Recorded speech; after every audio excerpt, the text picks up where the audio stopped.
How's it going, internets? I hope you're having a lovely day today. It's that time again. It's time to get those imaginative juices flowing. Time to get creative. It's time to do some animation. It's time to get inspired. And today's inspiration comes from the amazingly talented and wonderfully creative Frank Oz. If you're not familiar with his work, well, I got a little clip, kind of a behind-the-scenes peek at what he did. He's an amazing puppeteer and basically character creator. He's behind Yoda and Mrs. Piggy. He's the director on Dark Crystal, and he did What About Bob, and what's that plant one? I can't think of the name of it.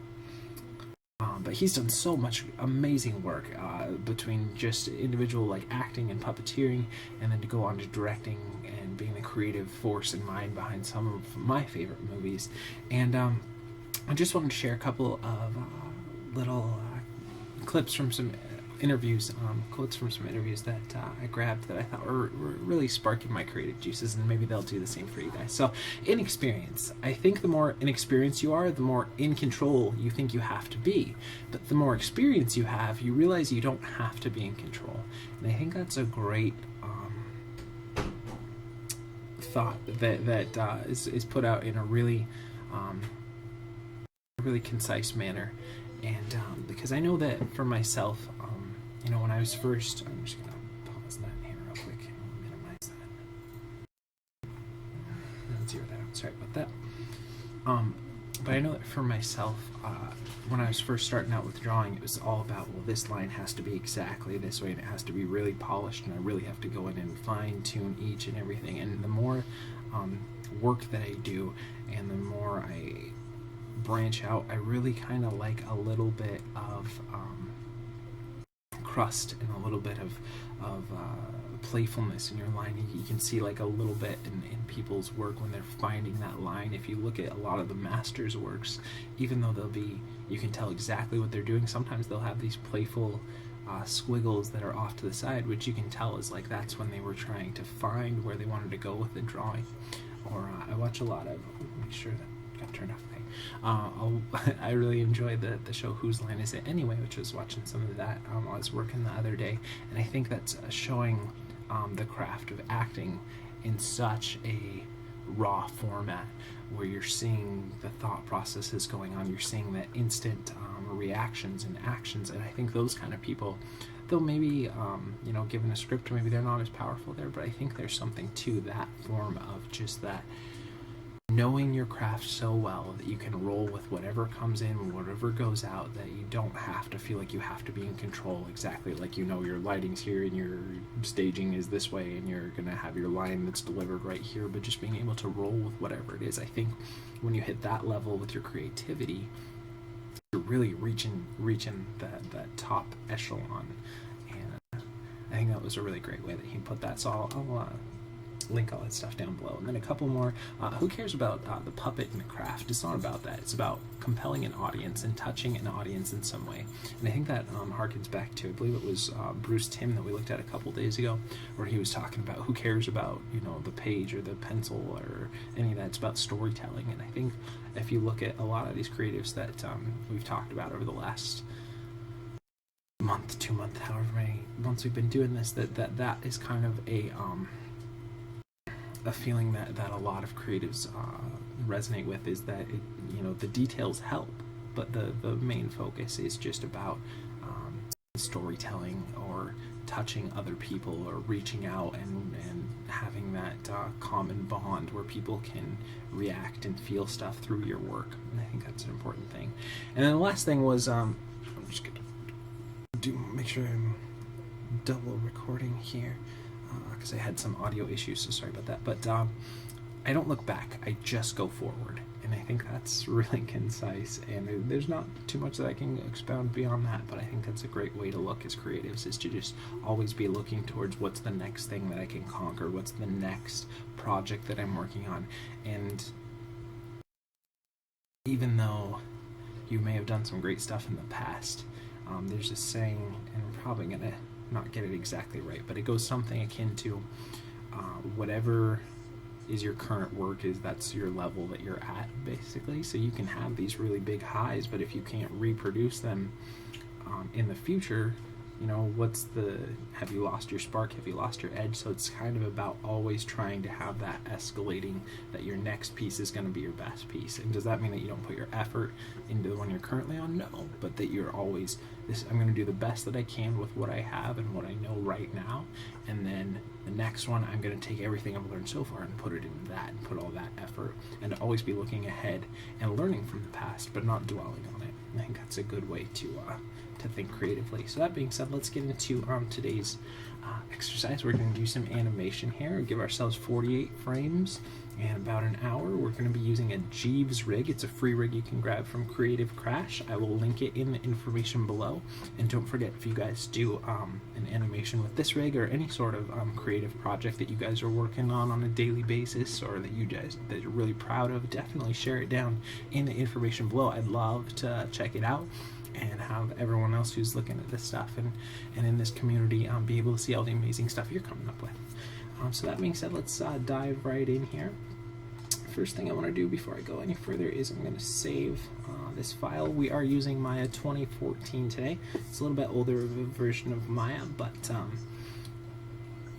I like using the little bit older ones. They tend to run a little bit smoother while I'm trying to record at the same time. But they do have 2016, which has some great features, so definitely check that out. And there'll be a link to Maya's website as well down below if you guys don't have this stuff already.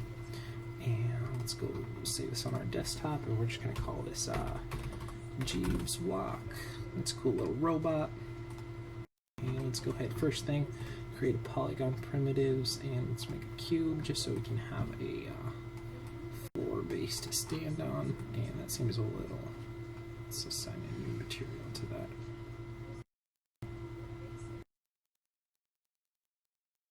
Just put a Lambert on there, it's a little too bright for me. And let's turn everything off except for our NURB curves, NURB surfaces, and polygons, and let's get into doing some posing here. What would be fun with this?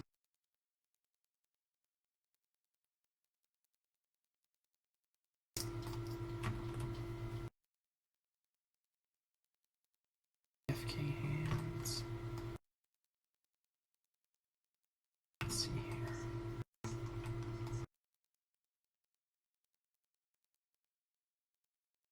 I like doing my arms in FK when possible.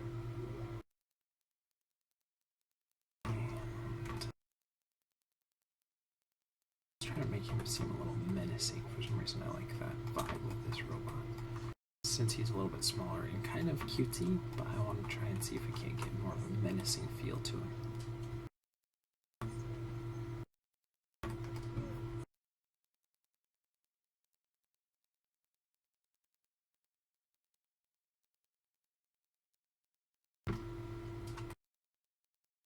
We'll get this little, let's pull that down. Don't be afraid to make sound effects while you're animating too. It makes it more fun, at least for myself. And let's pull that shoulder up. It's more of a upper arm than a shoulder control. Do they have a shoulder control here? I guess what we could do is, no, there's no translate.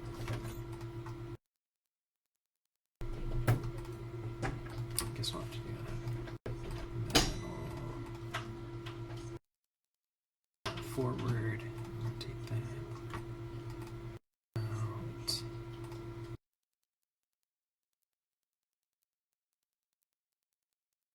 Not have any other controls besides rotate one. Just would like to be able to get in there and really tweak some of this stuff a little bit more. That's okay, gotta work with whatever controllers we're given. Let's kind of give him a little bit of a wider gate here. This pose feels a little more menacing, but let's rotate that back, that forward.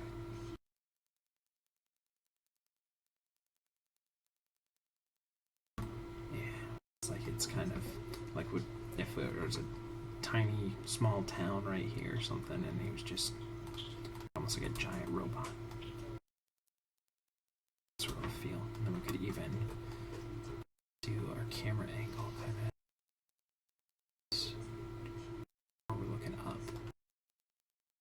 So I feel like we'd give him some big stompy steps there.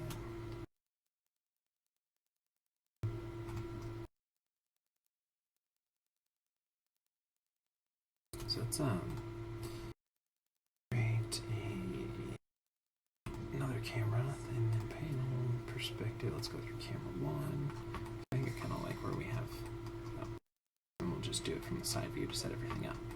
So like I said, let's go ahead and save our file here, Control S, and turn our grid off, grab everything, switch our frame range from 0 to 48, because we're going to do 2 seconds here.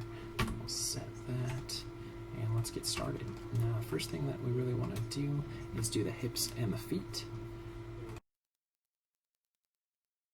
And so far, it seems like a very really well-made rig. Only thing, I just feel like there could be a few more controllers that we could get into that don't seem to be available. Like a little more with the hands I'd like, especially like the fingers. I feel like those are really big expressive ways that you can add character to your animation, but we don't get as many controllers as I would have liked there. And also, what was I thinking? That I would have liked maybe a hand controller on this one. We don't have that. And shoulders. I'd like some shoulder, being able to do up and down on these without just using the but overall, it seems like a really well-made rig. It's animating so far from the little that we've done without having any breaking stuff or anything, so that's good. So let's see. Okay. We're just building the foundation here for our walk, so it doesn't have to be perfect.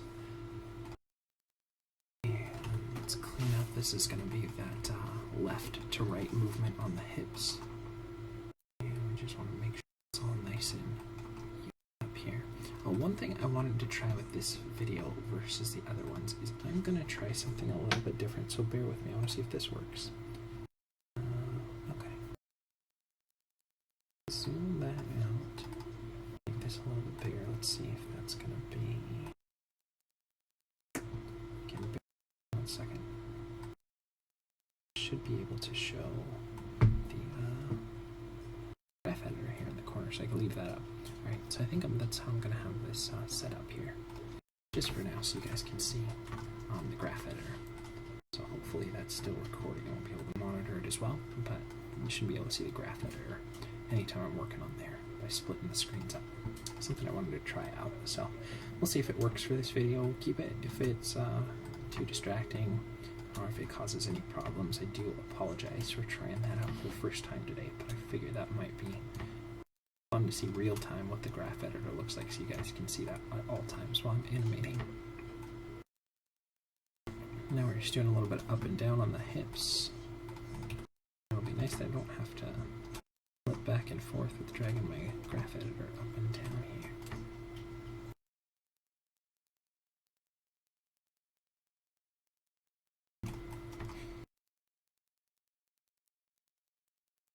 More of a layout like I do when I usually.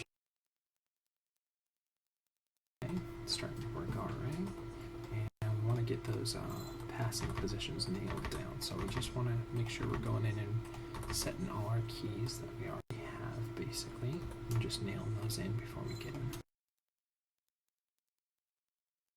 And again, I want these steps to feel heavy, so a couple of things that we can do. A little more up on there. Rotate Y's. You want them to favor the upper position for longer here. So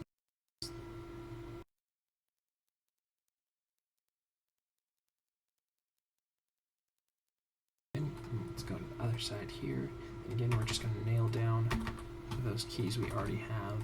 Even though they show that they're there, we just want to make sure that we really had them in. And let's go ahead and do those passing positions here.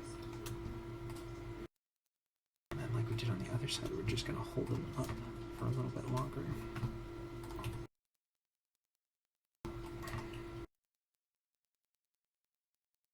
I'm just going to check the recording real quick, so bear with me. We're using XSplit here.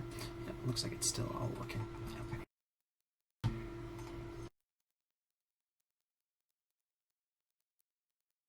like I said, always fun to add your own sound effects when you're animating. For me, I know it helps me know if I can add a sound effect in there and it still works. It helps with my timing, and also it helps me feel if that seems right to sound effects as well.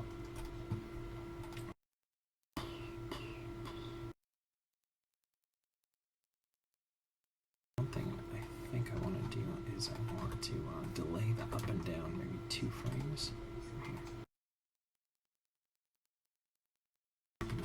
Maybe just delay the down.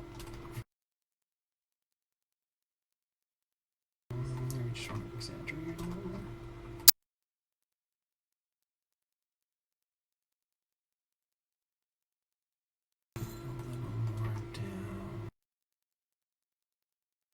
Let's see here. Okay, let's go ahead and move the hips over a little bit because this foot's raising up, so it would lean over there to help keep the little Jeeves guy here balanced.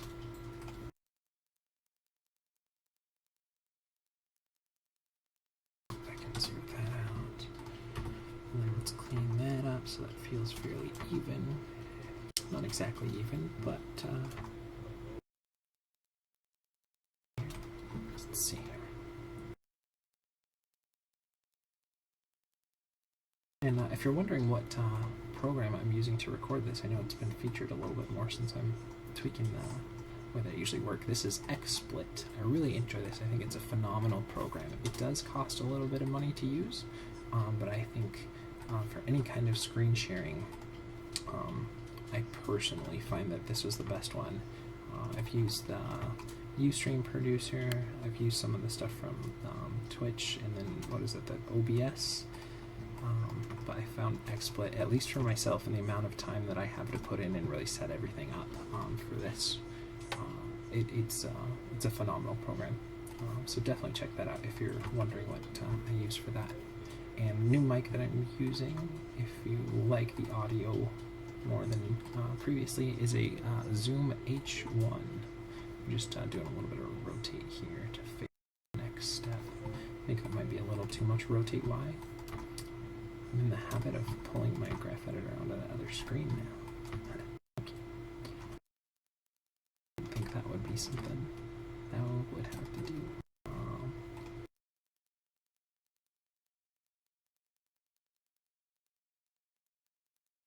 Maybe a little bit less still. And then we are going to offset it by what we do with the chest there, but I think for right now that works alright.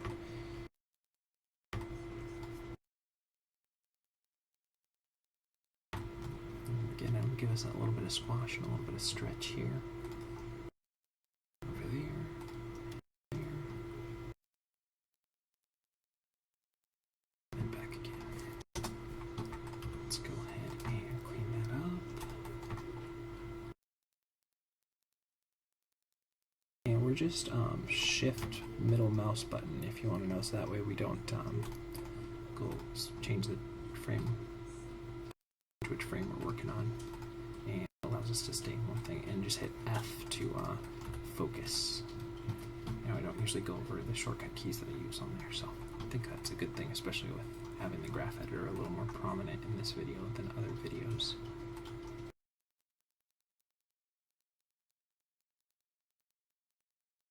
Let's see here.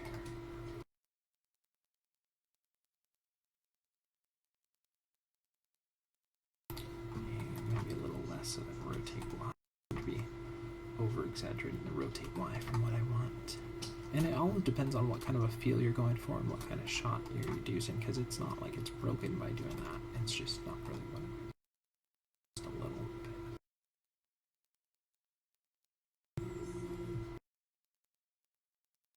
Let's go ahead and do a little bit of feet.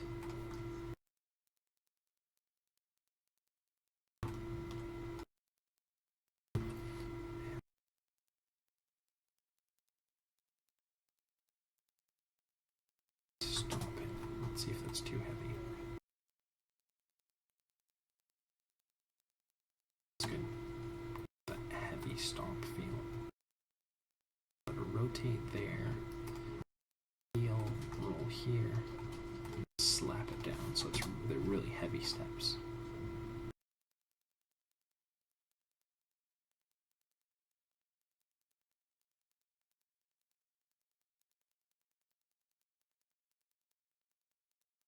Again, we're just gonna nail down that first key here just in case. Drag it back. Slap it down. Normally I would say 2 frames for a toe or a foot stomp or whatever, but we want this to feel heavy, so the frame will do that for us. Help increase the heaviness of these steps. So let's see.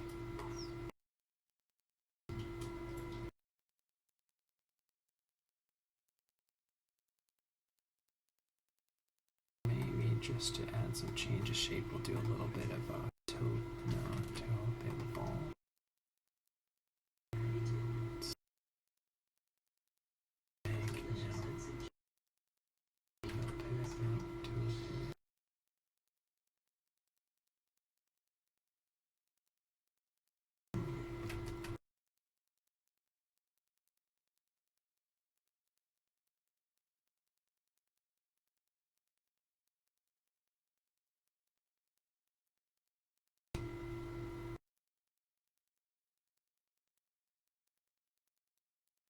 So 0 out the heel there.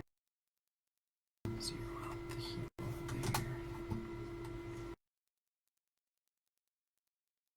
0 out the heel there. I thought there might be something where we could break it up and drag the toe, but it doesn't appear that there is. So that's okay.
Because if we want the feeling, we could like do like a kind of an aim thing here.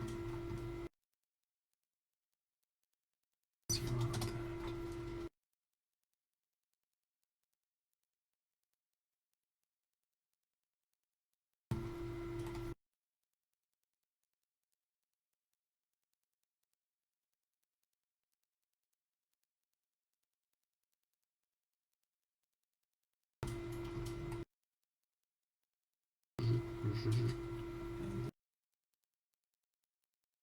Something like that.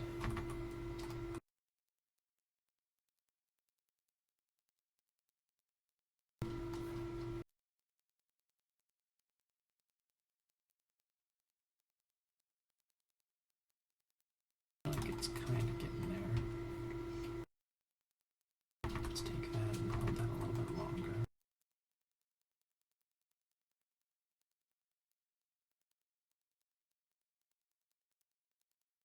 A couple frames sooner. And do something more like that.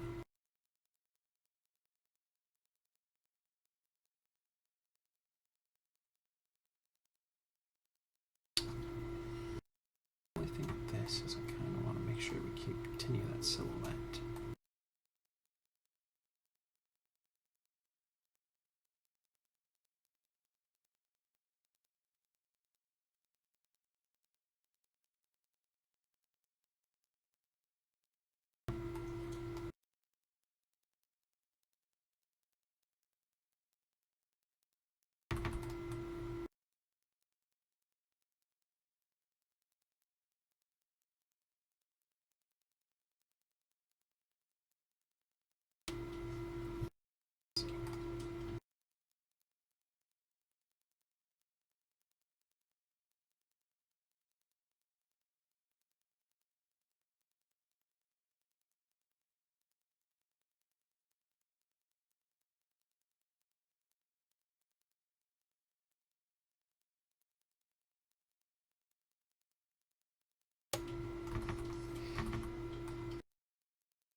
just do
diminish the amount of movement that we have here.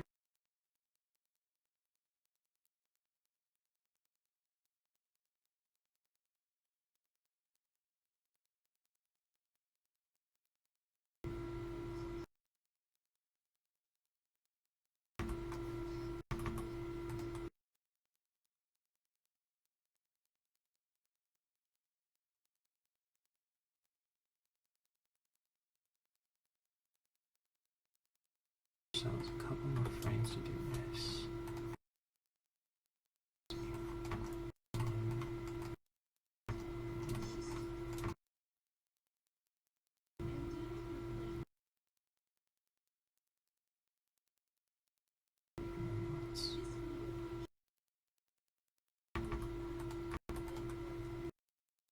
Another frame. Looks off a little bit more. It's a little bit jerkier. See if that works.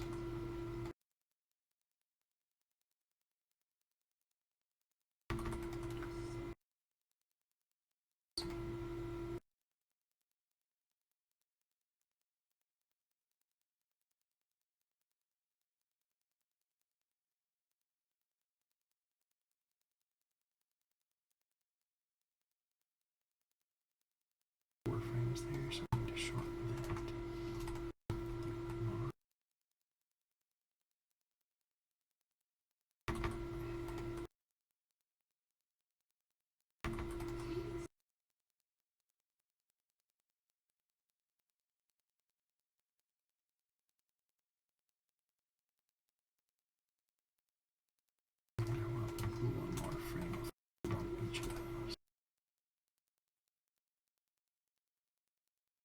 Let's see.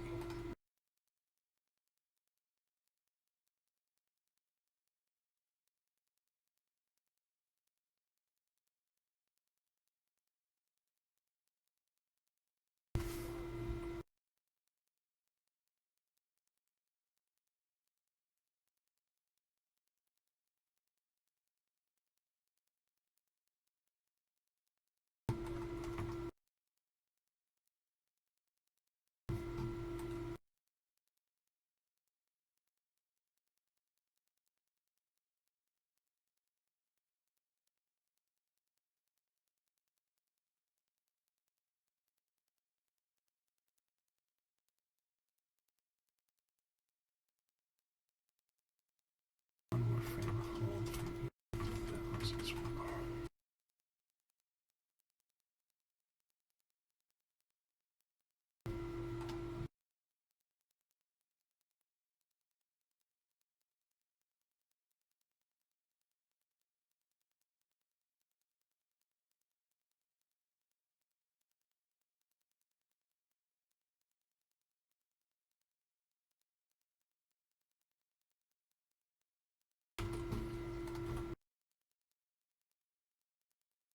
Space.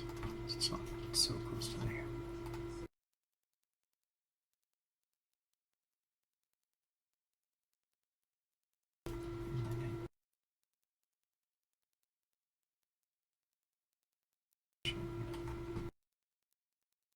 This extra couple of frames to go through there.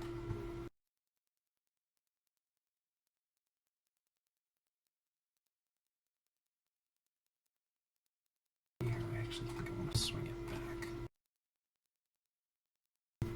Kind of anticipate that move so it goes.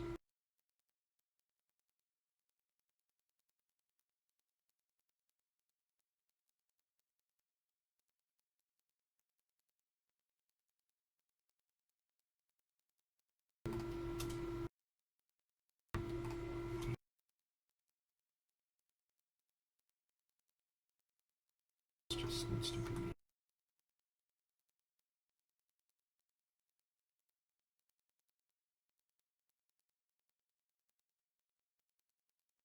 Maybe.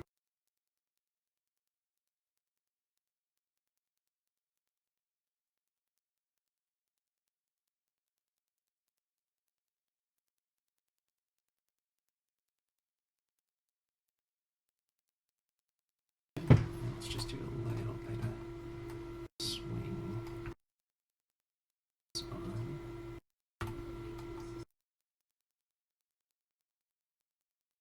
That one's back.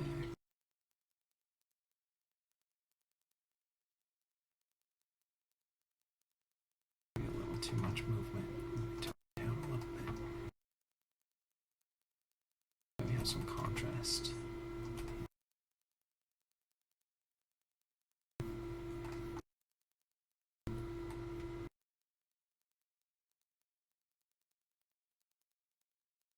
Out. Forward.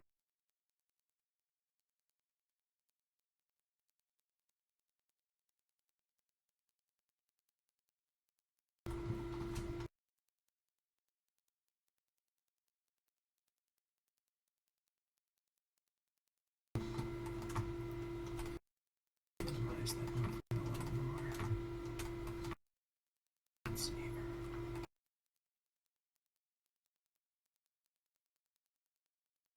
This wrist here.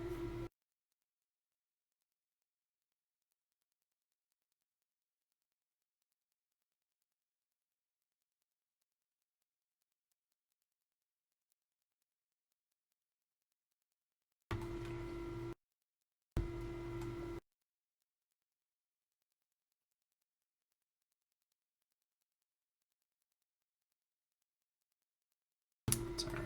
Like I said, I wish there was more control than just one rotate on that wrist, but we use what we got. Let's see here.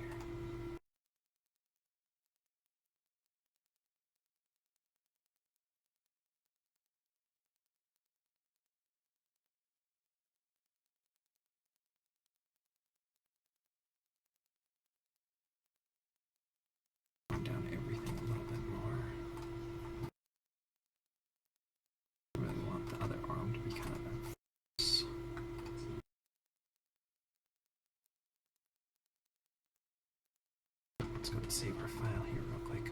Do a little bit of animation of those fingers here.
Again, we only have one controller for these fingers, so we gotta.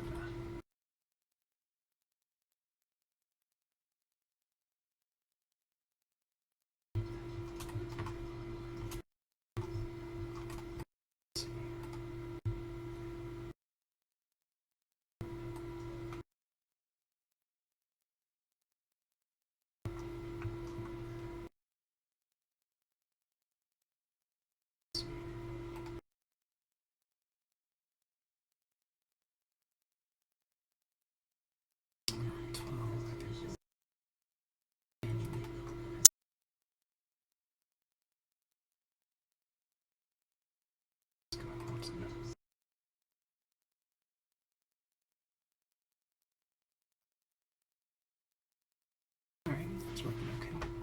Let's get some stuff on the neck now.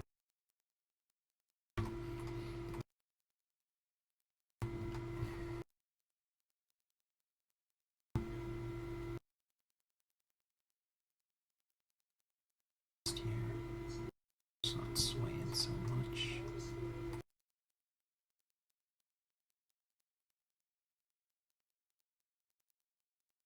Let's go into the head here.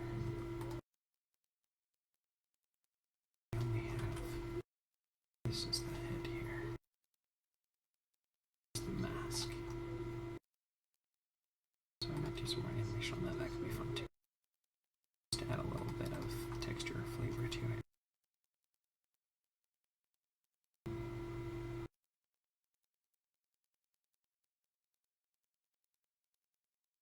Let's rotate it up.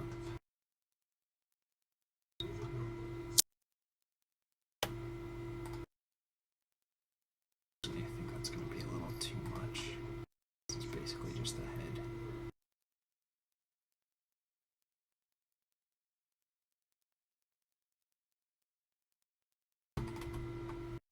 Sort of having. No, I like it down better. This is just going to be too much. Even though it's just the mask that we're doing. So let's go minimize that one. Again, it's still too much. So let's go tone it down here. And tone that down.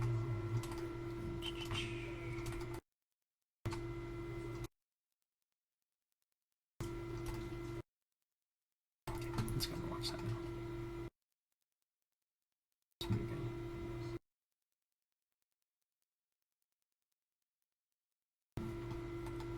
Let's go ahead and go. It's kind of the camera angle we were going to go with to begin with. And let's go ahead and watch that now. It's good, except we want to zoom back just a little bit more. So we want to still make sure that they're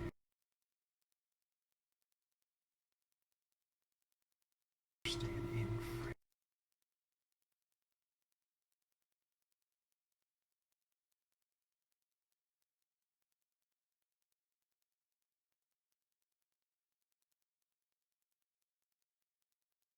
Yeah, I feel like that's working pretty well.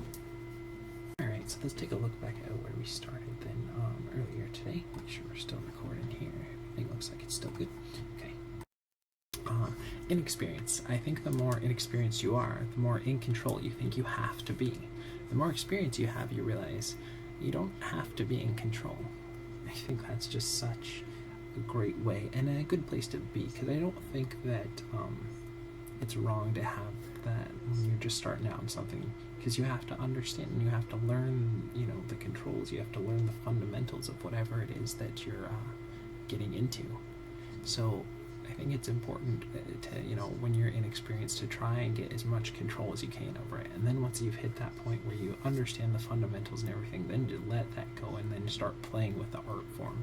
And then who cares about the puppet and the craft? It's not about that. It's about compelling an audience and touching an audience in some way. And I think that's so true, and that kind of blends in with what we were just saying, in that, you know, it's great. You want to try and get to that point where you know your craft so well that it becomes irrelevant and it's just all about reaching out and touching and experiencing something and sharing that with other people. And then I don't look back, I just go forward. And then to not worry about, you know, what you've done in the past, however great or however not so great it might be, but just keep looking forward and to keep trying to develop your skills and honing them, so that you can keep trying to understand whatever medium it is that you're being creative in. Alright, that being said, you guys are awesome. I hope you liked a little couple of the change-ups that we're doing here. It's pretty much still the same format, but you know, able to get the graph editor in there, which I think is a great thing, so you guys can see that. Here, we'll pull it up here so we can one quick thing here. See all these little squiggly lines that we did in there? Tons of fun. And that gets them to move. Alright. I'm sure you guys all know this stuff. You're geniuses, I'm sure. You guys have a great day. Thanks for all the likes and subscribes. I appreciate it. You're amazing. You're the reason that I do this stuff. I hope that you guys continue to enjoy this and are getting inspired to go and create your own stuff, whatever medium it is that you're using. Alright, you guys have a wonderful day.